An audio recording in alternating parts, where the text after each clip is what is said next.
Hi, and welcome to a brand new Riders Lounge podcast. We're going to give this one a little bit of a different shot. I am driving home from a show at Le Mans in France. We've got 15 hours on the road, and I figure if I don't do this video now, I'm probably going to forget what happened at X Games, which just went down about an hour ago. So before I get into it, I would say huge thanks to my sponsor, Roadhouse 10 and Zephyr. I've got a whole bunch of them in the back of the van, but we do have a fair few more hours of driving, so that's where they're going to stay for now. The competition today, though, it was awesome to see.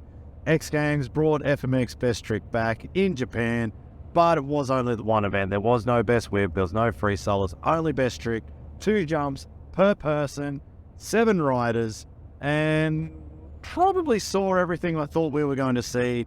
The only kind of things that's really kind of surprised me or shocked me actually was from Adam Jones and Julian Van Stippen.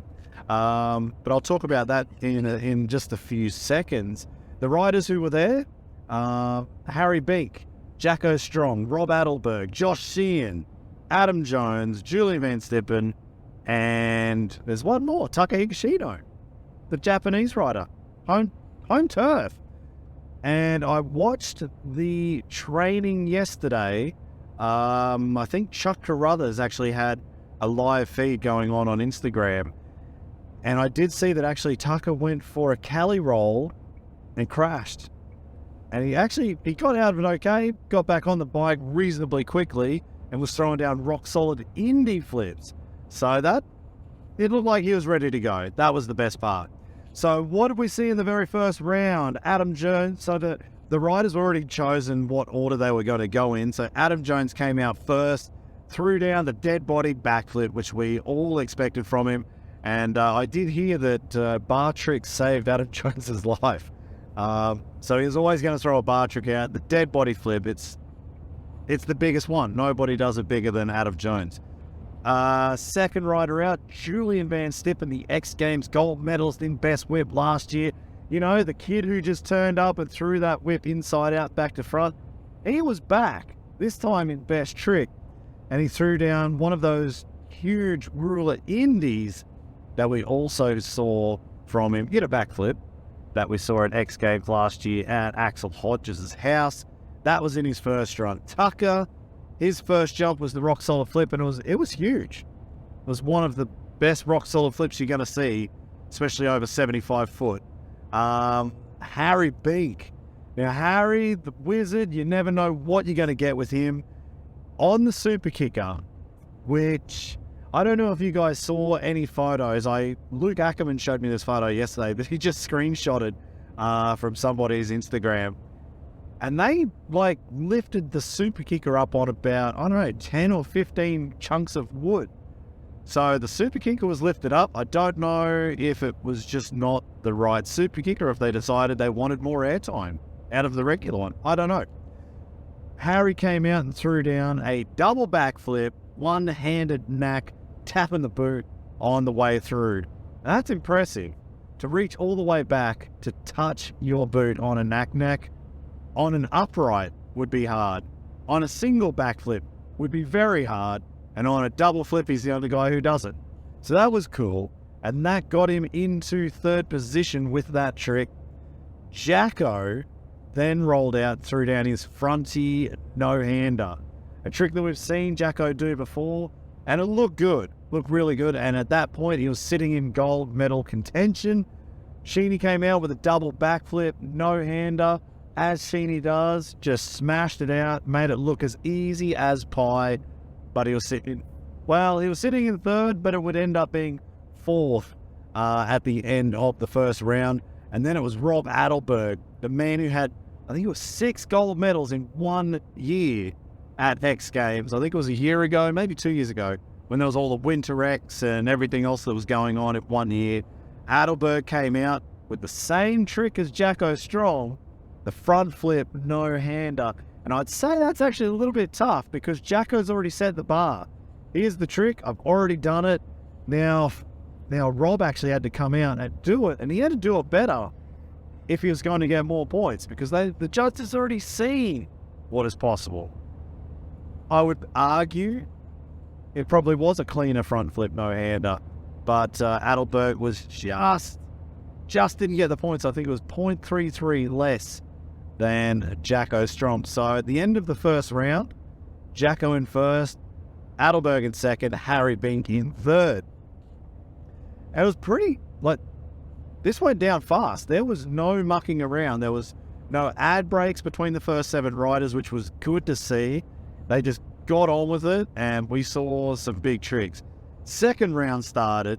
Adam Jones again came out and threw down another bar trick. Of course, this time it was the Shaolin backflip, and that's what actually I really like seeing. The dead body flip will be the highest scoring trick out of the two. And whether he thought that was as good as he wanted to go today, fantastic. But when he threw out the Shaolin flip, it was huge. I think if we had a super slow-mo replay, which they didn't give us, and it all happened quite quickly, and I'm sitting there, I'm driving along. I didn't exactly have the best internet connection to have the best resolution. I only had about 16 pixels on my screen. But it looked like he actually got his backside to touch that front fender. We'll have to check that one once the replays are available on X Games. This was all on YouTube, by the way. If you didn't see it, it was there. Free to watch this time. That was actually really good. Julian Van Stippen, he came back out. Wasn't sure what he was going to throw.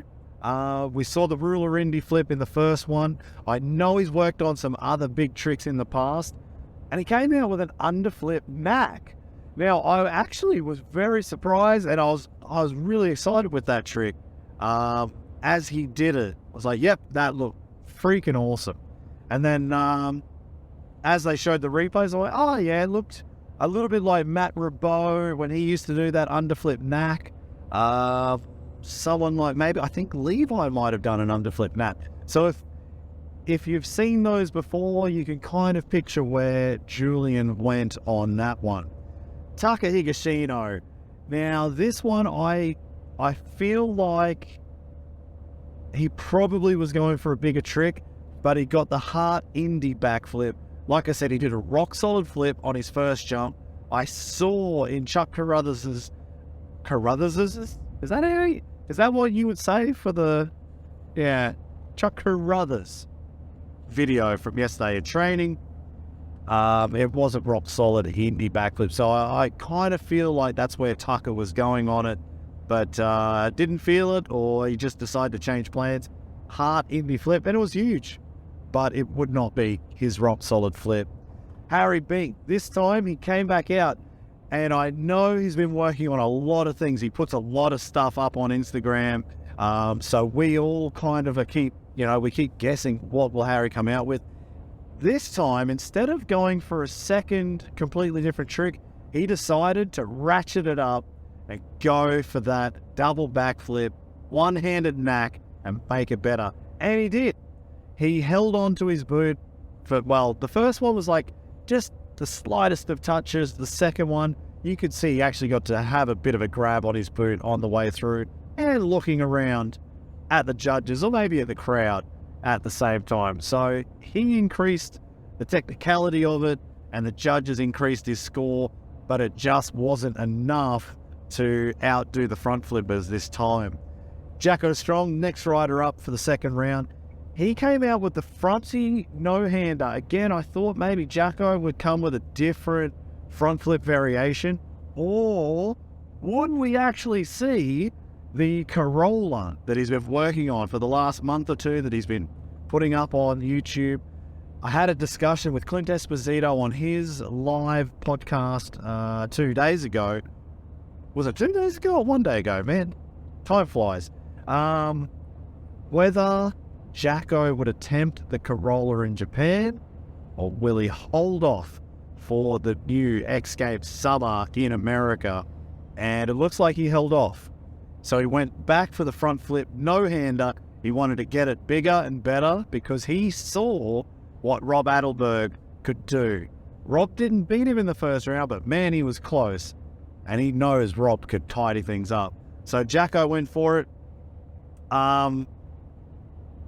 I think I'll explain the next little bit at the end of it all about Jacko's front flip. Sheeny came out then with the double backflip no-hander again. This time, same thing. We know Sheeny has more double backflip variations. Was he going to go for something different? He decided on the no-hander, and actually, it looked like he held his left hand off a little bit longer than normal. Like, Sheeny's as clean when it comes to these tricks. You know, 2 hands up, 2 hands down, same time, perfect all the time. At this time, that left hand lingered. So I was starting to wonder, was he half thinking about holding it for longer? Was he thinking about going for a no-hand lander? That would be insane off of a double backflip. Like, the impact would just surely throw you to the ground. But it did make me question just a little bit. What was Sheeny actually planning on that one? So yeah, no-hand double flip again from Sheeny. And Rob Adelberg, he knew he could clean up his front flip no-hander. It was already clean on the first one. He just wanted to hold it longer and try and outdo Jacko, because Jacko had now already done his jump twice, or his 2 jumps. They were the same. So Adelberg thought, yep, well, if this is what we're going to do, it's a fight on technicality on one trick. And I would argue that Adelberg's second front flip was clean. It was super clean, and he held it longer than he did in the first round. And I would say it was cleaner and held longer than Jacko. Now, the judges waited a long time before they gave a result. And the winner was... Actually, let's go back. Third place, Harry Bink with the double backflip, one-handed knack, grab of the boot, looking around.